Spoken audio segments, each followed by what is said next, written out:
하나님의 말씀은 요한계시록 1장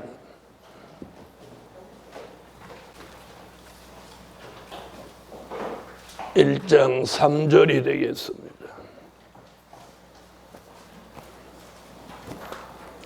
이 예언의 말씀을 읽는 자와 듣는 자들과 그 가운데 기록한 것을 지키는 자들이 복이 있나니 때가 가까움이라.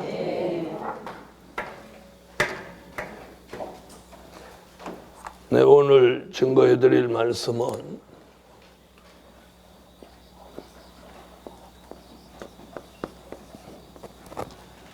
복 있는 종으로 살 때다. 복 있는 종. 요한계시록에서는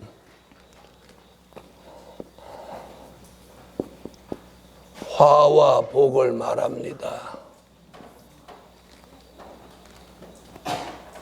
요한계시록을 통해서 두 가지로 구분됩니다. 화를 받느냐, 복을 받느냐. 계시록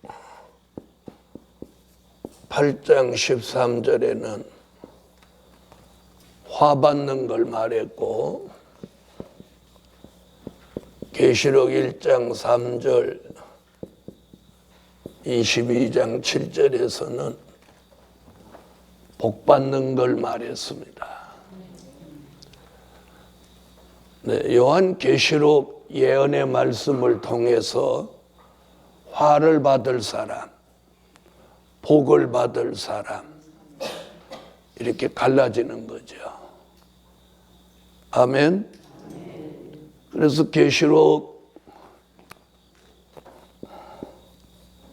22장 11절을 보면 복을 받을 사람과 화 받을 사람을 확정하는 거예요. 그대로라는 말을 정해 놓으시고 확정하는 거예요.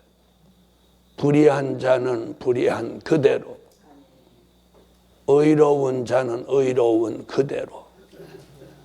그 말씀이 복을 받을 사람은 복을 받을 사람 그대로, 화 받을 사람은 화 받을 사람 그대로. 그래서 이 마지막 때는 사람이 변화가 잘 안 되는 거예요. 잘 안 되게 돼요. 변화가 잘 안 돼. 그래서 오늘 복 있는 종으로 살 때다. 그럼 복 있는 종은 어떻게 사는 게 복 있는 종이냐?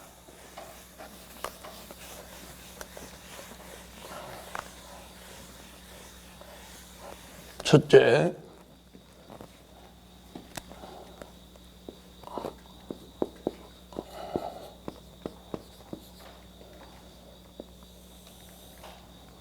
성령의 계속되는 감동 속에 사는 종이에요.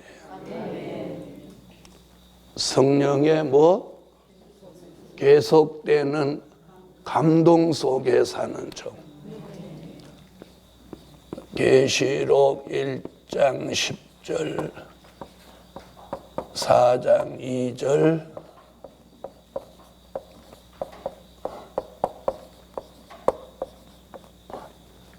베드로후서 1장 20절로 21절. 다 같이 계시록 1장 10절부터 보세요.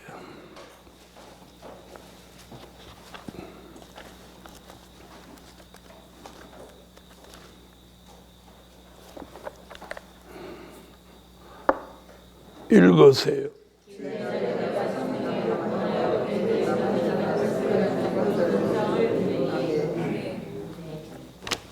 아멘. 근데 요한계시록을 기록하게 된 그 시점에 사도 요한에게 제일 먼저 주신 은혜가 성령의 감동이에요. 그래서 이 성령의 감동이 계속된다는 것이 이 시대에 가장 복 있는 사람이에요. 자, 4장 2절. 계시록 4장 2절.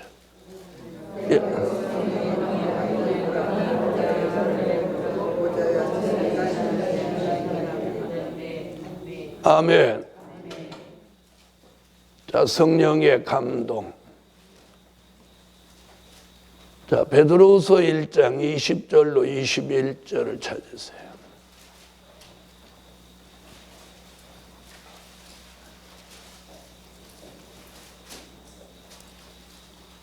자, 찾으셨으면 읽어주세요.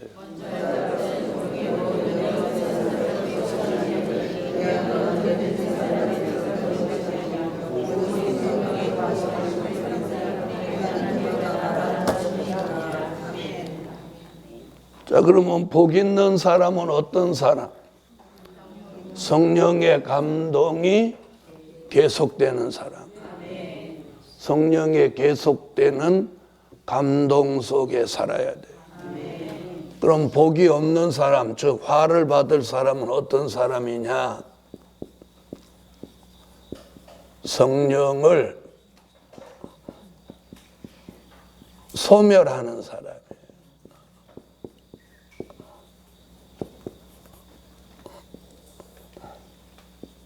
성령을 소멸하는 사람. 그래서 바울이 데살로니가 전서 5장 19절에서 뭐라고 하죠?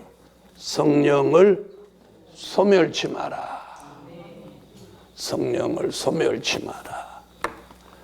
여러분, 우리가 성령을 소멸하면 성령을 소멸하는 것으로 끝나는 게 아니고 반대 역사가 올라온다는 사실을 잊지 마세요. 내가 건강을 상실하면 건강을 상실하는 것으로 끝나는 게 아니라 질병이 그만큼 커진다는 이야기예요. 그래서 성령을 소멸한다고 하는 것은 그만큼 성령의 감동이 줄어든다. 이런 얘기가 되는 거예요. 그래서 이 환난 시대를 살아가는 사람에게 가장 복 있는 게 뭐냐? 성령의 계속되는 감동. 성령의 계속되는 감동. 네, 성령을 소멸하면 소멸하는 것만큼 악한 것이 들어온다는 사실이에요. 네, 가만히 있지 않아요. 그 성령이 소멸돼서 소멸됐구나 이렇게 하는 게 아니라 성령이 소멸된 만큼 귀신의 영이 들어올 수 있다는 거예요. 반대 현상이 뭐예요? 성령의 이 마지막에 성령의 반대 현상이 뭐냐면 귀신의 영이에요. 귀신의 영이 들어온다는 거예요. 계시록 16장 13절로 14절, 계시록 18장 1절로 3절. 네, 귀신의 영이 들어오면 들어온 증거가 나타나는 거예요. 성령의 감동이 와도 증거가 나타나고. 자, 그래서 오늘 이 환난 시대에 복 있는 종은 누구냐? 성령의 계속되는 감동 속에 사는 종이에요. 그러려면 성령을 소멸하지 않아야, 또 귀신의 영이 들어오지 않아요. 내가 성령을 소멸하지 않으면 귀신의 영이 들어올 확률이 떨어지는 거예요. 그러나 성령을 소멸하면 귀신의 영이 들어올 확률이 높아지는 거예요. 높아지는. 어떻게 살아야 되겠습니까? 네, 성령의 감동은 우리를 어떻게 하나요? 성령의 감동은 우리를 찬양하게 하고, 기도하게 하고, 감사하게 하고, 용서하게 하고, 또 믿음을 가지게 하고, 이렇게 변화된 그리스도의 형상을 완성하고 사는 거예요. 그런데 성령을 소멸하면 점점 이 세상 사람으로 가버려요. 세속화되는 거예요. 이것이 성령이 소멸된 증거예요. 교회 오기 싫고 기도하기 싫고 찬양하기 싫고 또 버려야 될 걸 못 버리는 거예요. 그래서 오늘 성령의 계속되는 감동 속에 사는 종. 이 사람이 가장 복 있는 사람. 아파트 평수가 넓어져서 복 있는 거예요. 좋은 것을 많이 가지고 있어서 복 있는 거예요. 그건 한순간에 다 날아갈 것들이에요. 이번에 북한이 유야무야 넘어갔으니까 그렇지, 그들이 계속해서 전쟁을 확전으로 몰고 갔다면 아파트 하나 남아날상 싶습니까? 하나도 남을 게 없어. 다 잿더미가 되고 마는. 자, 그래서 오늘 성령의 계속되는 감동 속에 살아야 돼. 그래서 자신이 성령의 감동이 오는지, 성령을 소멸하고 사는지, 이걸 자기가 늘 점검하고 살아야 돼. 자, 데살로니가전서 5장 19절 한번 보시죠. 아는 말씀이지만 또 읽어야 돼.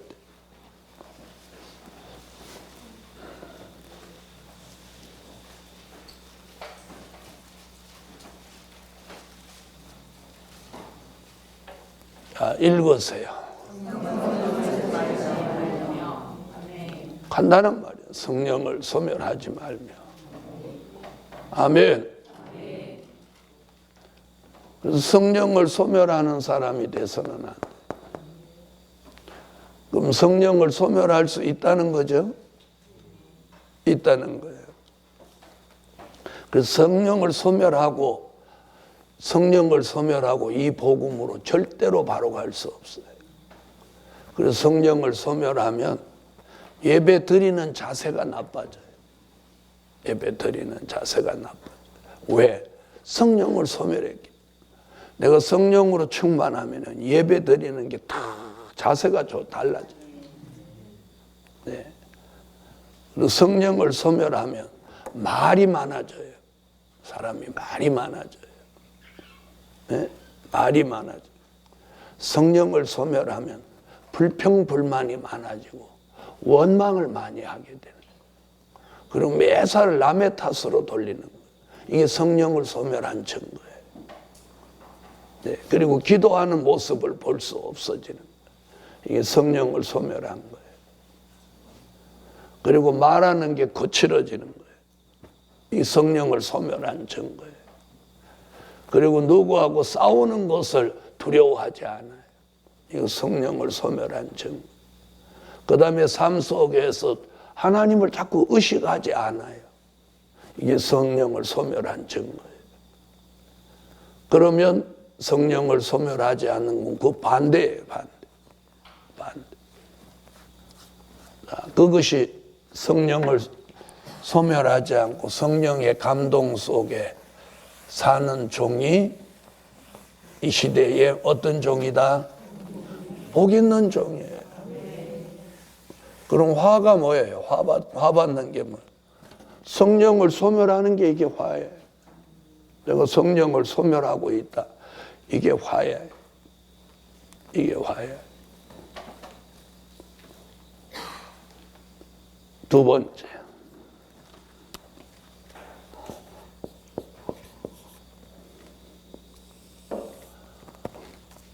주의 손에 붙들려 사는 종입니다. 주의 손에 이렇게 탁 붙들려 사는 종이 이게 복 있는 종이에요. 아멘. 그럼 반대는 뭐예요? 에? 반대는 뭐예요? 주의 손에서 떨어진 종이 화를 받을 종이죠. 그래서 언제나 붙들렸냐, 못 붙들렸냐. 붙들렸으면 복 있는 종, 떨어져 버린 종, 붙들리지 못했으면 화를 받을 거예요. 그래서 이 마지막에는 중간은 없어요. 중간은 없어요. 중간은 인간이 교묘하게 만들어내는 거지 하나님 편에서는 중간은 없어요. 알곡이면 알곡이고 쭉정이면 쭉정이지 반쭉정이 이런 건 없어요. 그건 사람이 만들어낸 거예요. 그런 건 쭉정이 소리가 들어가면 그건 어느 쪽으로 속하는 거예요? 쭉정이 쪽에 속하는 거예요. 그러니까 열매는 반 열매는 열매라고 하지 않아요. 그래서 옛날에 농사 질 때 보면 반쭉정이라고 하는 거예요. 그건 어디다 쓰는 거예요? 쌀액이라고 해요. 쌀액이. 온전한 쌀이 안 나오는 거예요. 쌀액이는 쌀 취급을 안 해요. 그래서 오늘 굉장히 중요한 게 뭐냐? 내가 주의 손에 늘 붙들려 사는 게 이게 복이에요. 그래서 오늘 저녁에 우리가 이 말씀을 잘 보고 내가 성령에 계속되는 감동 속에 사냐? 내가 그분에게 붙들려 사냐? 오늘 밤에 기도하는 가운데 하나님은 복 있는 종으로 살아라. 복 있는 종으로 살아라. 자, 세상에서도 오복이라고 하더라고요. 오복. 근데 전부 그것은 성경하고는 전혀 상관없는 오복을 인간은 말했어요. 요한계시록에서는 복을 1장 3절에 복 이야기를 첨부하게 이렇게 하는 거예요. 그러니까 복을 받는 삶을 살으라는 거예요. 계시록 1장 20절.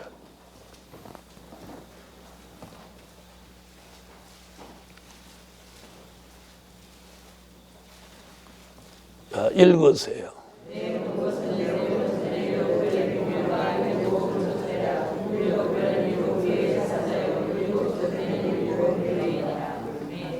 자, 7별은 주의 오른손에 붙들렸습니다.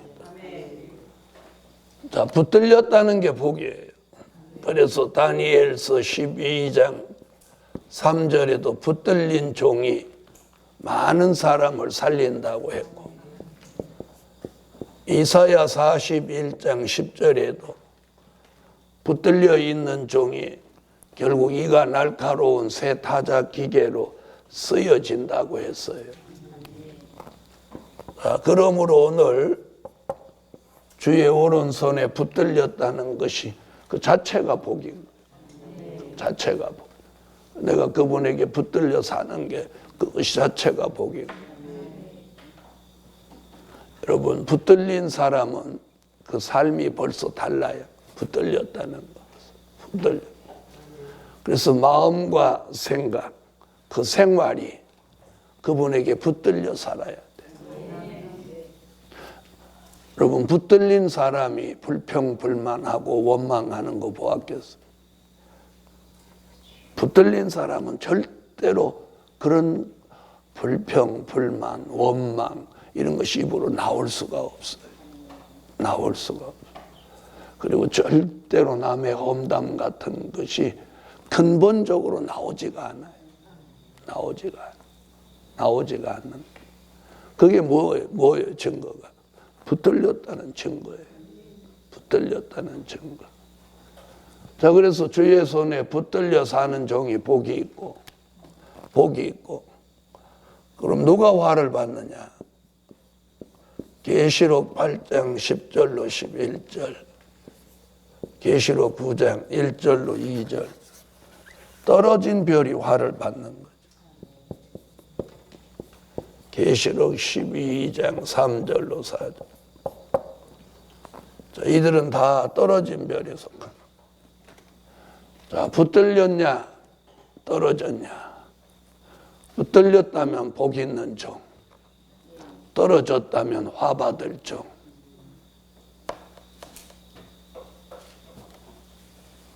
그래서 주의 손에 붙들려 사는 종.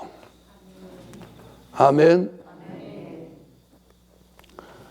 여러분, 붙들렸다면 절대로 정로를 이탈할 수가 없어요. 정로로 바로 가게 돼 있어요.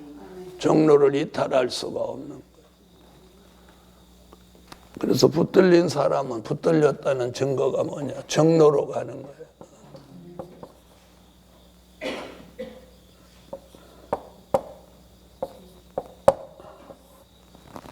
붙들린 사람은 어디로 가요? 정로로 가는 정로. 말씀 쫓아가는 길을 말하는 거예요. 말씀 쫓아가는 길이 정로예요. 아멘. 네, 사람을 쫓아간다. 정로가 아니죠. 자, 이사야 30장 21절 찾아보십시오.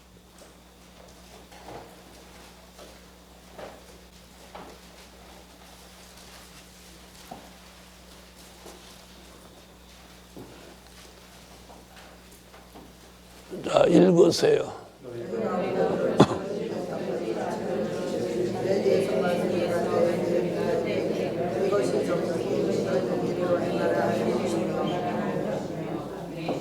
아멘. 자, 붙들려 사는 게 복 있는 사람입니다. 붙들려 사는. 자, 다니엘서 12장 3절 찾으세요.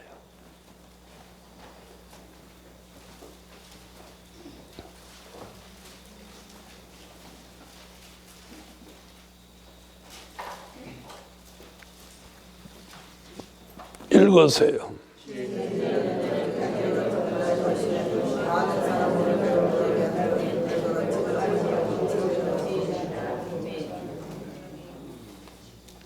자, 붙들렸다면 많은 사람을 옳은 대로 돌아오게 하는 게 붙들린 증거예요. 여러분, 붙들렸다면 증거가 있는 거예요. 증거. 있는 사람도 내쫓으면서 붙들렸다 말이 되겠어요? 붙들린 사람 보라, 많은 사람을 옳은 대로 돌아오게 한다. 이게 붙들린 증거예요. 네, 붙들린 증거.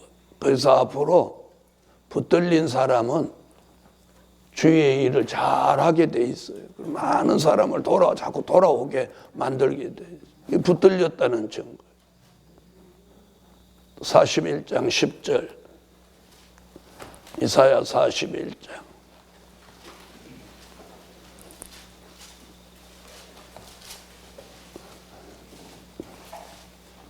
자, 읽으세요.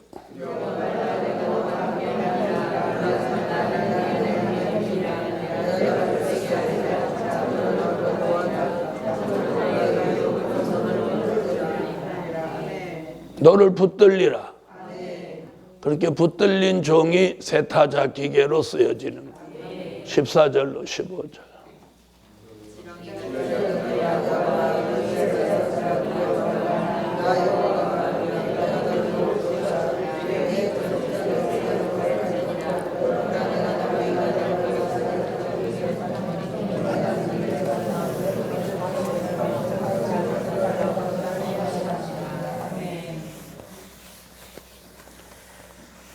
네, 붙들려 사는 것이 복이다.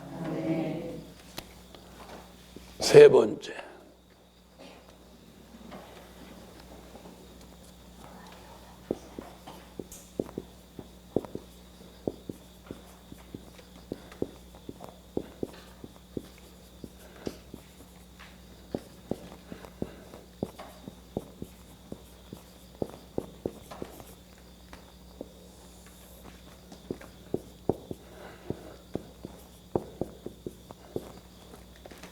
네, 하나님의 비밀을 깨닫는 종이 복이 있는 종입니다.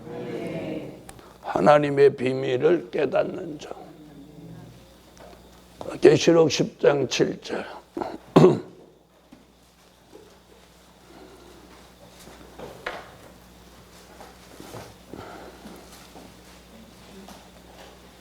찾으셨으면 읽으세요.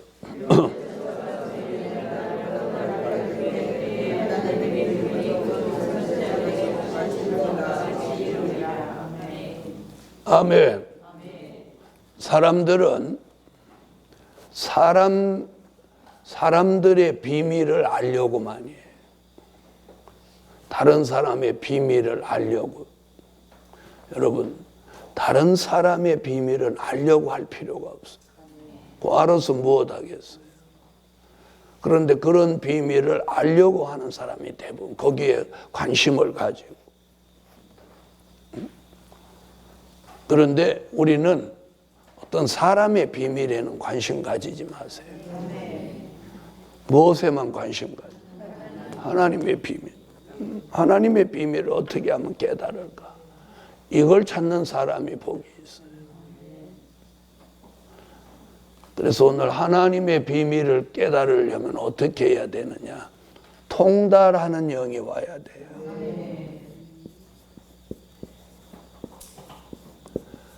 통달하는 영이 오지 않고는 하나님의 비밀을 깨달을 수 없다는 거예요.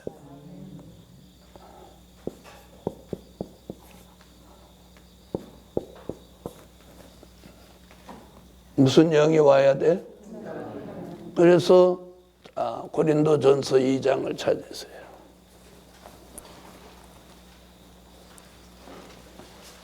통달하는 영.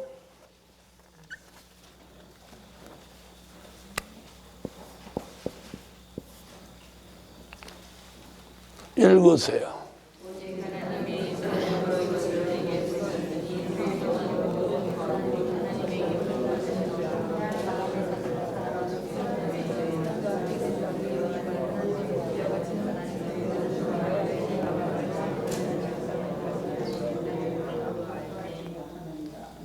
아멘.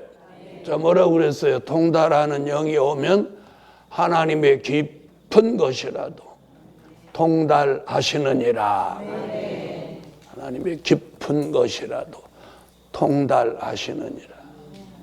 그래서 통달의 영이 오면 하나님의 깊은 것이라도 깨닫는다니까.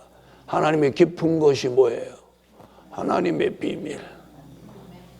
아멘. 그래서 오늘 하나님의 비밀을 깨닫는 종이 복이 있는 종이다. 그래서 내가 매일매일 하나님의 비밀을 깨달아야 돼. 깨달아야 돼.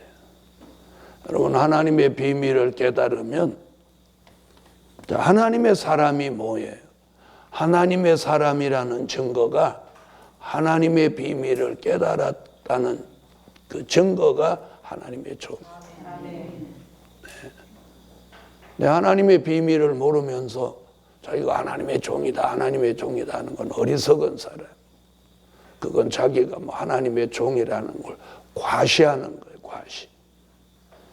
여러분, 하나님의 비밀을 깨달은 것이 복이지 하나님의 종으로 과시하는 것이 복이 아닙니다. 자, 그래서 하나님의 비밀을 깨달으려면 무슨 영이 와야 돼? 하나님의 비밀을 모른다 그러면서도 자기가 복이 있다 이렇게 생각하는 건 이는 어리석은 사람이. 여러분, 오늘 하나님의 비밀을 많이 깨닫는 것이 가장 복 있는 종이고 또 그분과 가까운 종이에요. 하나님의 비밀을 많이 알고 있다는 것은 그 종이 하나님과 가깝다. 가깝다. 그런 얘기예요. 가깝다. 그걸 증명해 보이는, 그걸 증명해 보이는. 그래서 오늘 하나님의 비밀을 깨닫는 종이 복이 있는 종이다. 그래서 하나님은 무슨 일을 하실 때 그냥 가만히 하시는 게 아니라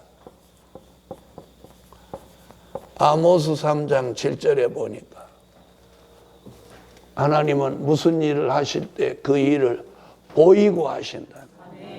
보이고 하신다. 그래서 아모스 3장 7절.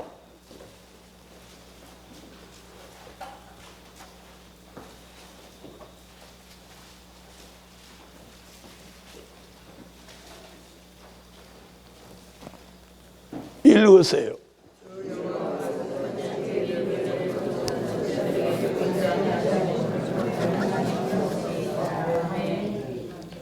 보이지 아니하시고는 결코 행하심이 없다. 자, 그럼 하나님의 비밀은 조금 전에 통달하는 영을 주셔서 보이신다. 예레미야는 뭐라고 그랬느냐면 하나님의 비밀을 보이시려면 네가 부르짖어라.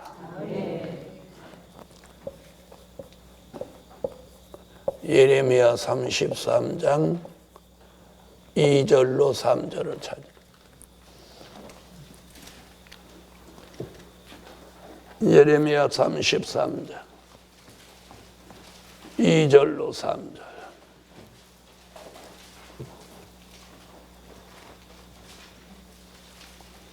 읽어주세요.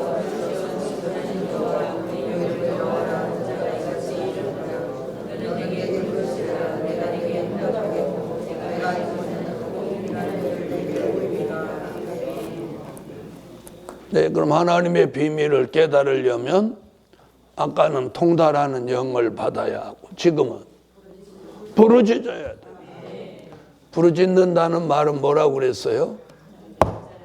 부르짖는다는 건 간절한 기도. 간절한 기도. 간절히 기도하면 하나님의 비밀을 보여주신다. 그래서 이 시대에 가장 복 있는 사람이 누구냐?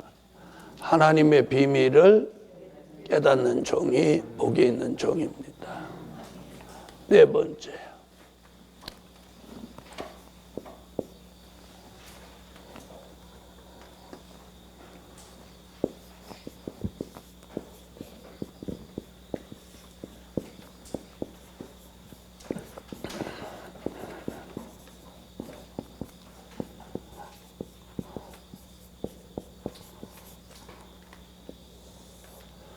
영원한 복음을 전하는 종입니다.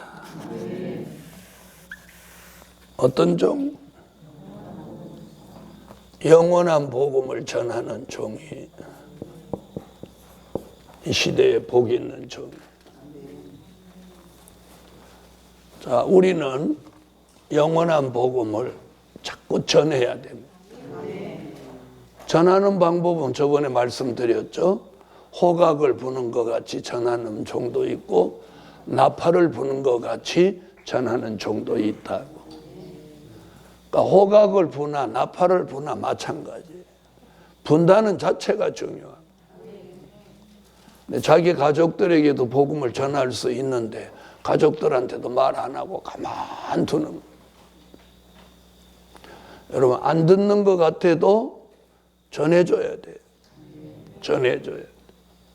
네. 전하는 건 우리가 할 일이고 그 결과는 하나님이 하시는 거예요. 하나님이 하시는. 그래서 영원한 복음을 자꾸 전하는 사람이 결국 복을 받는 거예요. 복을 받는. 그래서 제가 쉬지 않고 전하는 거예요. 쉬지 않고. 네. 다 같이 읽으세요.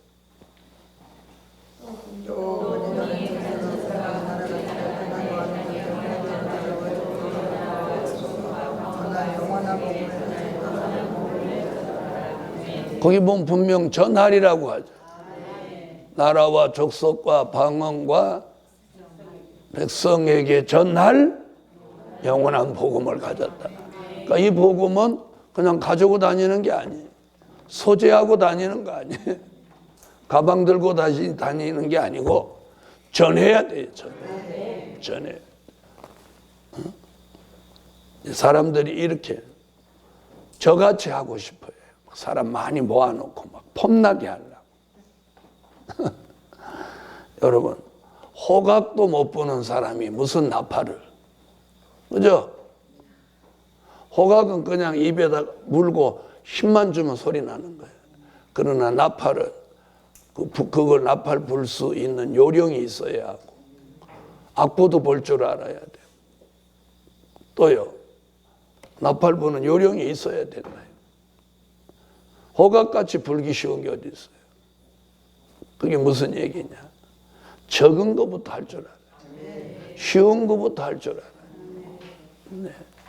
저도 뭐 처음부터 막 많은 사람 놓고 복음 전하고 언제 그랬겠어요. 몇 명이라도, 2명이라도, 1명이라도 만나면 복음을 말해줄 수 있어요. 복음을 말해. 교회 와서도 서로 복음 얘기를 하면 얼마나 좋아요. 큰 쓸데없는 얘기. 쓸데없는 얘기. 그래서 영원한 복음을 전하는 종. 그래서 자기 입에 안 좋은 말이 자꾸 담기는 건 좋은 게 아니에요. 이 입을, 자기 입을 좋은 쪽에 자꾸 써야 돼요. 이 말 알아들었어요? 좋은 쪽에 써야 돼요. 사람들을 이렇게 보면 자기가 불리하면 일부러 자기 불리한 것을 유리하게 만들려고 주변 사람한테 자꾸 말을 해요. 이게 참 어리석은 거예요. 이게 자기 무덤을 파는 거예요. 주변 사람 다 바보 아니에요.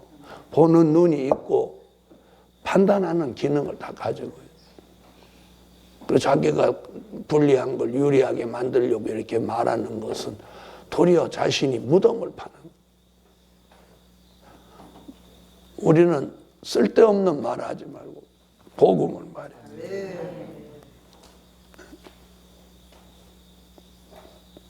그래서 영원한 복음을 전하는 점.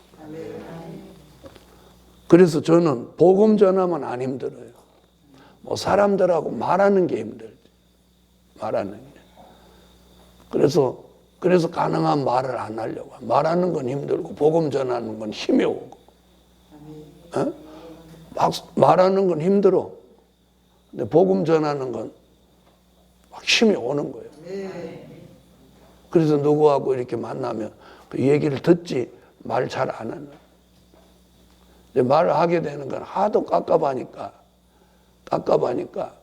이제 말씀을 전해주는.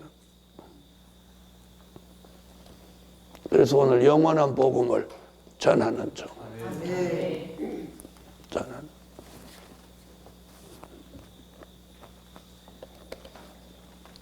자, 우리가 무슨 복음을 전하냐? 천국 복음을 전하고 있으면 안 되는. 영원한 복음을 전해요. 그래서 이 영원한 복음을 전하는 것 자체가 축복이에요. 그럼 잘 들어보세요. 이 순서를 한번 봐요. 성령의 감동이 없는 사람 영원한 복음 못 전해요. 붙들리지 않는 사람 못 전해요. 또 하나님의 비밀을 못 깨달은 사람 못 전하는 거예요. 그래서 내게 좋은 사람을 이렇게 만나게 해서 복음 전할 수 있게 해줬는데 엉뚱한 소리를 해버리는 거예요. 복음은 안 전하. 복음은 안 전하. 그러니까 그런 기회를 하나님 만들어줘도 복음을 안 전하고 엉뚱한 소리 해갖고 도리어 그 사람을 못 살리는 거예요. 저는 누구와든지 만남이 있으면 복음을 말하는 거예요. 만남이 있으면 복음을 말하는. 근데 다른 소리 나오면 나는 입을 다물고 말을 안 해. 그 영양가 없는 말을 해서 무슨 의미가 있어? 아무 필요 없어. 그건 에너지만 소모할 뿐이지.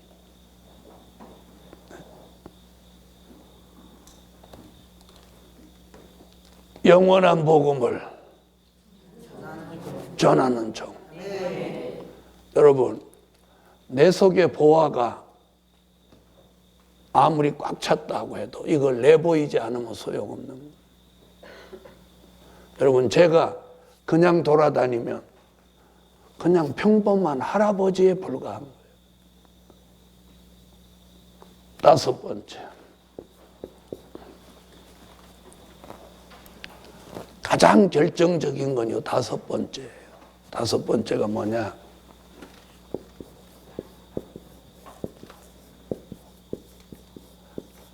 하나님의 인맞은 종이에요.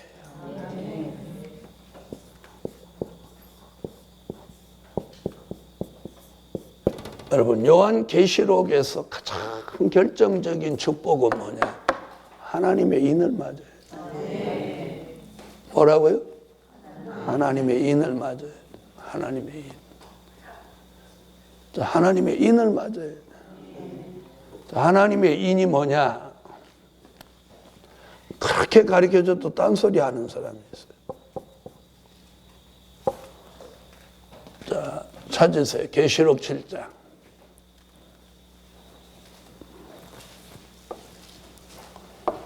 7장 1절로 4절 읽으세요.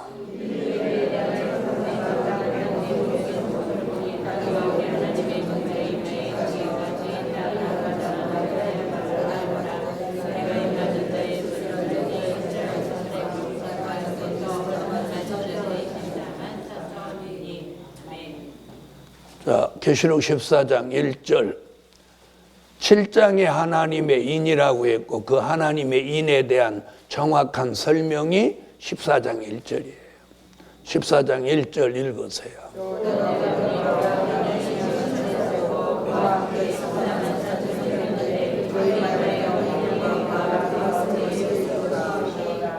딱 나오잖아요. 14만 4천이 섰는데 그 이마에 어린 양의 이름과 그 아버지의 이름 쓴 것이 또다. 정확하죠. 그래서 이제 한문 성경에 보면 인을 도장인자를 쓰는 거예요. 도장인자. 사람 인자가 아니고 도장인자예요. 어? 하나님의 인이라고 하는 거, 인. 그게 뭐예요? 이마에다가 그분의 이름을 여기다 딱 써놓는 거. 여기다 어린 양의 이름과 아버지 이름 여기다 딱 써놓은 거예요. 그게 무슨 말이냐? 그분의 소유가 됐다는 거예요. 그분의 소유. 에? 그분의 소유 얘기가 어디 나와요?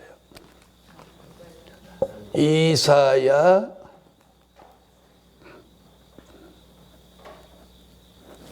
43장 1절 그리고 말라기 3장 16절로 17절. 이사야 43장 1절에는 소유라는 뜻을 뭐라고? 너는 내 것이라. 그게 소유라는, 너는 내 것이다. 이사야 43장 1절. 그래서 우리가 하나님의 인을 맞았다는 것은 우리가 그분의 소유가 된 거예요, 진짜. 그 소유라는 말이 뭐예요? 종이라는 말이에요, 종. 옛날에 종은 상전의 소유물이에요. 아멘. 자, 읽으세요.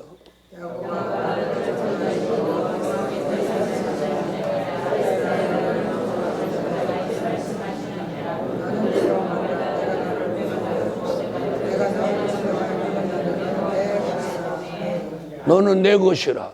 그게 뭐예요? 내 소유물이다. 그 말이에요. 말라기 3장 16절로 17절.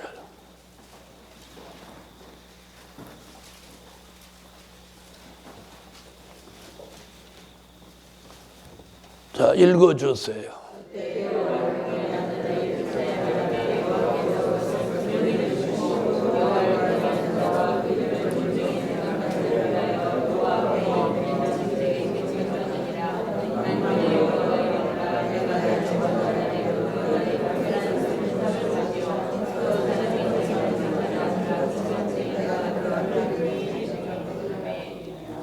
아멘. 특별한 소유.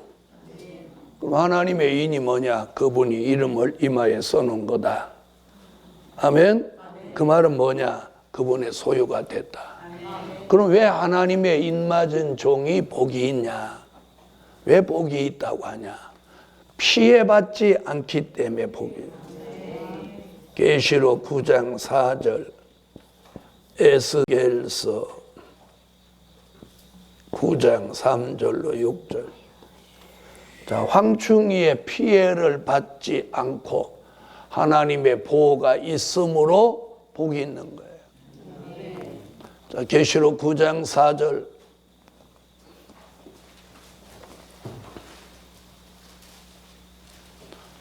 찾으셨으면 읽어주세요.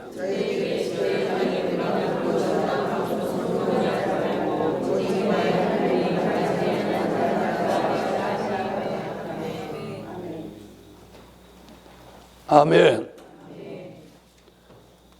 자, 입맞지 아니한 사람만 해하라. 입맞은 종은 해하지 마라. 에스겔서 9장.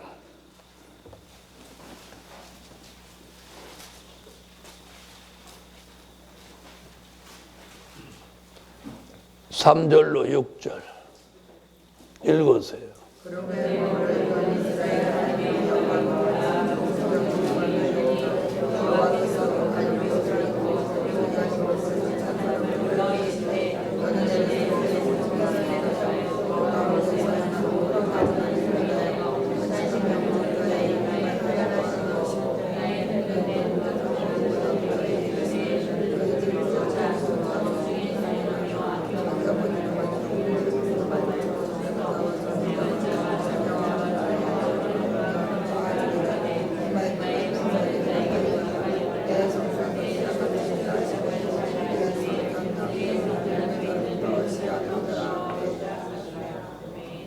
여러분, 하나님의 입맞은 종이 왜 복이 있는 종이냐?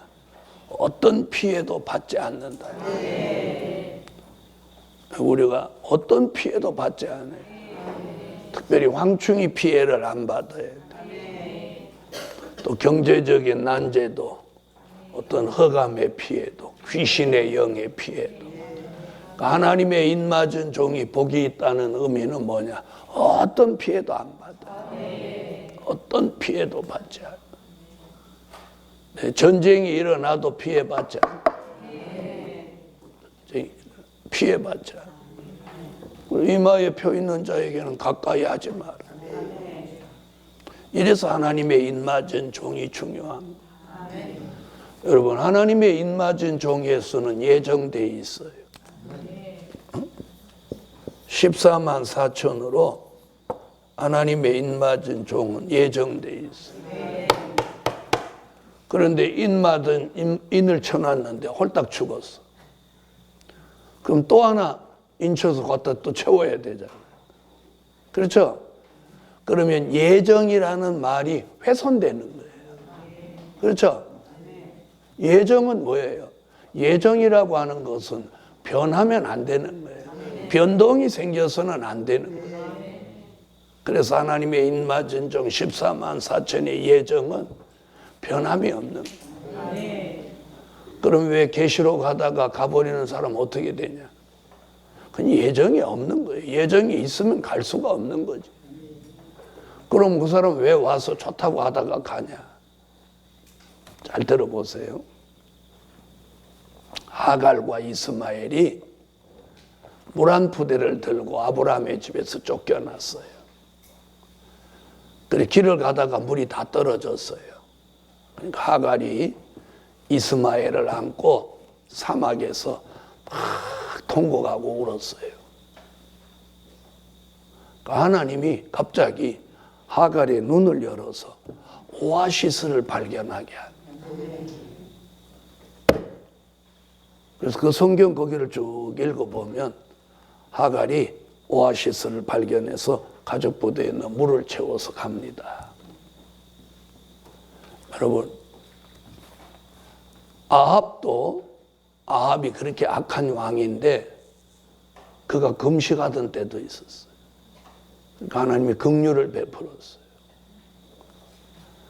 여러분, 사울왕도 한때는 선지자들 속에서 예언하던 때가 있었어요. 이게 무슨 얘기냐면 일시적인 현상. 악인이라도 마음이 돌아서서 하나님을 부르면 하나님이 외면하지 않는다는 거예요. 외면하지 않고 일시적이나마 긍휼을 베푼다는 거예요. 그래서 그런 사례들이 많아요. 일시적인 긍휼. 무슨 말씀인지 아시겠습니까? 일시적인 긍휼. 그것이 예정일 수는 없어요. 일시적인 긍휼이. 무슨 말씀인지 아시겠어요? 그래서 하나님의 예정은 변할 수가 없어요. 변할 수가 없어요. 네. 그래서 제가 지난 수십 년 동안 주의 일을 하면서 많은 사람이 예루살렘 교회를 거쳐가는데 어떤 사람 와서 연보해주고 가는 사람이 있고 또 성산 일해주고 가는 사람이 있었어요.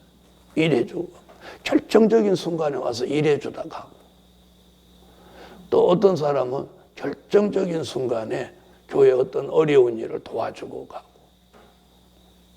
이건 일시적인 역사예요. 입맞은 종으로 예정된 사람은 절대로 변동이 있을 수 없어요. 그럼 그 사람이 부족이나 허물이나 잘못이 있으면 어떻게 하냐? 하나님이 책망도 하고 징계를 해서라도 바로 잡아서 쓰시는 거예요. 바로 잡아서 쓰시는 거예요.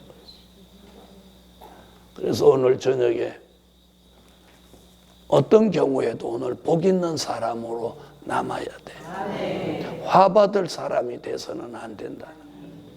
그래서 복 있는 사람은 어떤 사람이냐? 이런 사람이에요. 성령의 계속되는 감동. 이게 있다면 그 자체가 복 있는 사람이에요. 그래서 저는 가만히 사람을 이렇게 살펴보는 거예요. 저 사람이 지금 복 있는 사람인가, 화받을 사람인가 많이. 자, 한번 보세요. 여러분도 한번 사람을 가만히 한번 살펴봐요. 조금만 살펴보면 보인다니까. 보여요. 자, 그리고 성령의 역사는 거역하는 법이 없어요. 무슨 말이에요? 성령의 역사는 거역하는 법이 없어요. 또 성령의 역사는 주의 종을 대적하고 나오는 법이 없어요. 무슨 말인지 아세요? 자, 성령이 주의 종을 대적하고 거역하는 그런 성령이 어디 있어요? 예? 없어요. 성령은 하나 되게 하는 거예요. 하나님의 뜻을 이루게 하는 거예요. 그래서 이 1번이 굉장히 중요합니다. 내가 성령에 계속되는 감동 속에 살아야 돼. 그래서 오늘 저녁에 이 복 있는 종으로 사십시오. 그래서 결론은 이거예요. 내가 하나님의 인맞은 종이 되는 거예요. 그분이 인정하는 종. 그분이 내 이마에다가 이름을 써주시는 종. 오늘 밤에 꼭 우리 모두 복 있는 종이 되십시다. 기도 올립니다.